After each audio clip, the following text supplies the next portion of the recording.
Hello, my name is Lientjie and I do technical support for Silage in the UK for Lallemand. And today we're going to talk about how to look at what's happening with your silage by its look and its smell.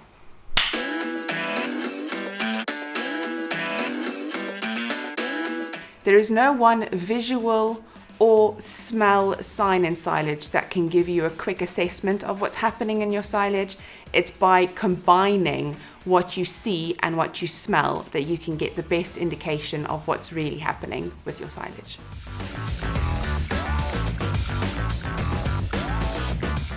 If your silage looks fresh and smells a little bit like vinegar, this is a sign that the silage has undergone a heterofermentative fermentation, which normally occurs when the silage has been treated with either Lientjie buchneri or Lientjie hilgardii, or a combination of these two microbes. These microbes produce acetic acid, which smells a little bit like vinegar, and is an important acid because it has antifungal properties, which improves the stability of the silage when you're feeding it.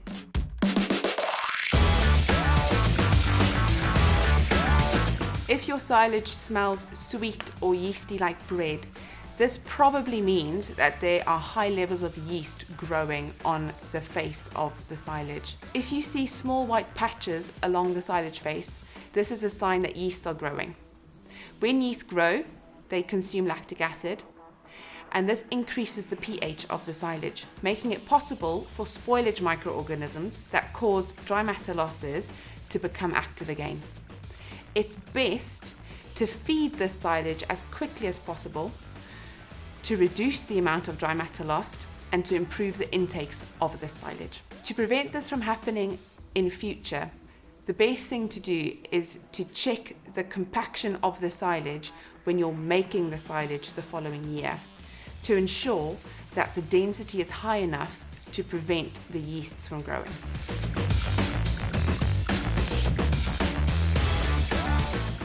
If the silage smells like ammonia, this is a definite sign that it fermented too slowly, meaning there wasn't enough lactic acid produced and undesirable microorganisms that break down protein into ammonia were active. This type of silage is of lower quality because the protein has been broken down and it generally is quite unpalatable.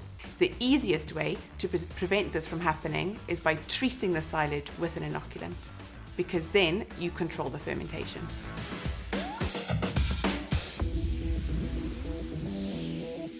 Even though caramel smells good to us, in silage it's quite bad because it's a sign that the silage has overheated during the fermentation. This is normally caused due to the activity of bacilli or yeasts in the silage and is caused by a lack of compaction and no inoculant being applied. When the temperature in the silage increases, a reaction occurs between the proteins and the sugar in the silage, resulting in a significantly reduced level of protein and energy in the silage available to the animal. To stop this from happening in future, the best thing to do would be to make sure that you consolidate the bunker properly when you're making silage and you use an inoculant.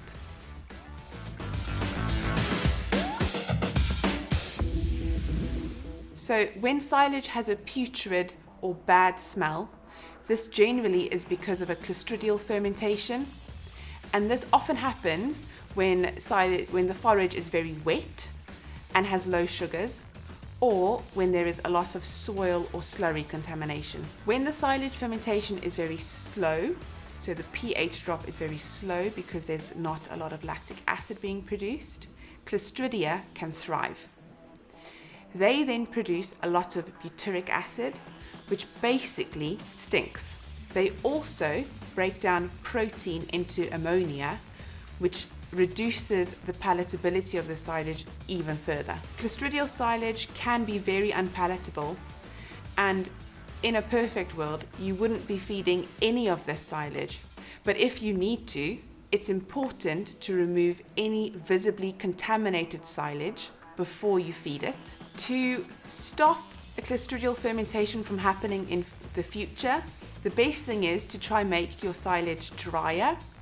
But if this isn't possible, you can treat your silage with a homofermentative inoculant that contains enzymes which will help to push the pH down as quickly as possible, preventing the Clostridia from being active.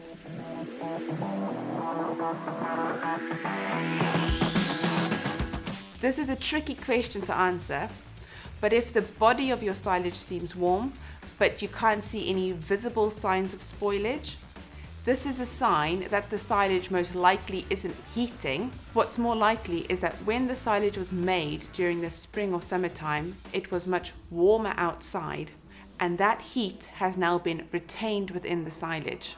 To test this, you can take out a grab of silage and put it on the floor. If the silage cools down, that's a sign that the heat is only retained heat and the silage is not spoiling.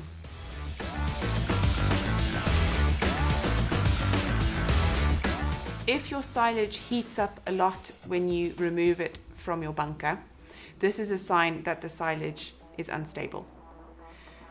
Instability is caused by undesirable microorganisms that grow during the fermentation, and then when the silage is being fed, those microorganisms have access to more air, meaning that they can grow. When these spoilage microorganisms can grow, large amounts of nutrients will be lost, and eventually the silage will go moldy, which will lead to a large amount of dry matter loss as well. The best thing to do is to feed the silage as quickly as possible to try and keep up with the nutrient loss. And to prevent this from happening in future, when you're making silage, make sure that you're rolling the bunker properly so that the silage has a good compaction. By treating the forage with an inoculant containing Lentulactobacillus buchneri or Lentulactobacillus hilgardii, you can also prevent the spoilage from happening. And by using a proven oxygen barrier seal, you can further reduce the spoilage.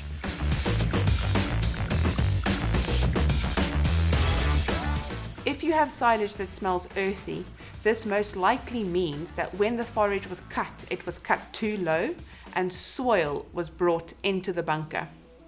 And sometimes you may even be able to see the clumps of soil in your silage. 1 gram of soil contains more microbes than the total number of people on Earth. And soil tends to be really rich in bacillus and other undesirable microorganisms for silage. When there's a lot of bacilli present, they can slow the fermentation, keeping the pH high, which lets other undesirable microorganisms take hold of the fermentation. The best way to overcome this is to stick to the recommended cutting height for the specific forage that you are ensiling.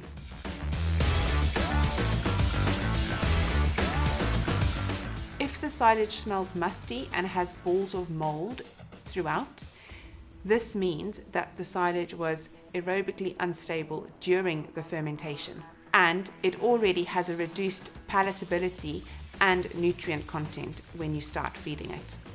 When feeding the silage, you should remove any of the visibly spoiled areas that you can see, but you should also be concerned about the silage around those visibly spoiled areas, because those carry a high risk of containing mycotoxins, which could have negative impacts on animal health and intake.